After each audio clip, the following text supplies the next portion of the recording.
ମାନେ 2025 ଶେଷ ହେଇଯିବ 2026 ଆସୁଛି ସେଥିରେ ଆପଣଙ୍କୁ ଅନେକ ଅନେକ शुभेच्छा स्वागत जनाबी किंतु देखिए तीन दल मध्य 2026 केमी जापे बर्तमान ये 2025 देखा जाए से अनुसार देखो नववर्षर समस्त को अभिनंदन आपण चैनल माध्यम जो दर्शक मैंने देखुं ये नववर्ष समाधान सुखमय हो एवं 2025 और 2026 राजनीति 2025 राजनीति अनेक क्षय देती तीन दल गोटे एमती एक मुहूर्त दे गति करुले तीन दल गोटे केकटर लगी रही है विजु जनता दल में किभली भाव में भोजी राजनीति चलला आप देखिए कांग्रेस रे किभली भाव में नुआपड़ा उपनिर्वाचन पर गोटे बादीपाला चलला मुख्यमंत्री बहिष्कार एमती अनेक घटना घटी भारतीय जनता पार्टी रे जदिव शीतल युद्ध उपरକୁ आसीनी माने दृश्य मान है कि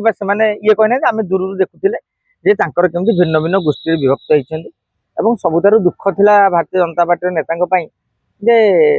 वर्षे है अनेक बसीते निगम लडुटी खाया निगम लडुटी मिल पारानी किंतु मनमोहन सामल मोहन माझी माने आसंता नुआ वर्ष जेहेतु जनवरी 15 जाए आप देखते गोटे जो खर मास चली जोटा समस्या रही मैंने कौन भल कम करती बोधे से अपेक्षा करूँ से समय से निगम लडू 26 बंटा हम तेणु 26 बीजेपी लोकंर बीजेपी नेतांकर मुहर टिके मिठा लगे समस्त पदपदवी बंटा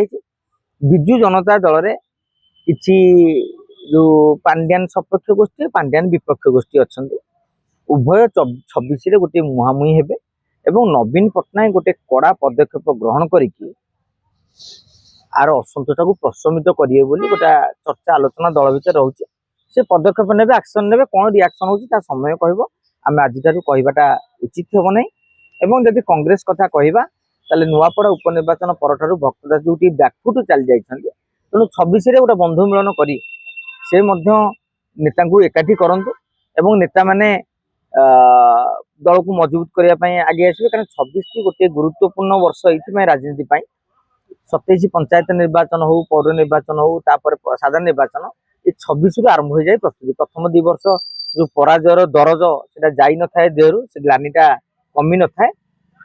तेणु ये 26 रु आप देखिए तीन राजनैतिक दलर कार्यक्रम ओडिशा राजनीति को सरगरम करदेव भारतीय जनता पार्टी पंचायत स्तर में कोचिंग आरंभ कर सरपंच समिति सभ्य मानक विजु जनता दल केमी लोक नजीबे जगिबे तेणु कहवा कथा हूँ जे समस्ते गोटा जगाजगी अवस्था रे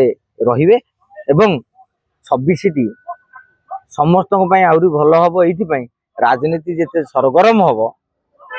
आम जो गणमाध्यम रहीचे आमर खबर चर्चा आलोचना से जोरे सरगरम हम तेणु सी भी खुशी आम भी खुशी आपण मैंने भी बहुत खुशी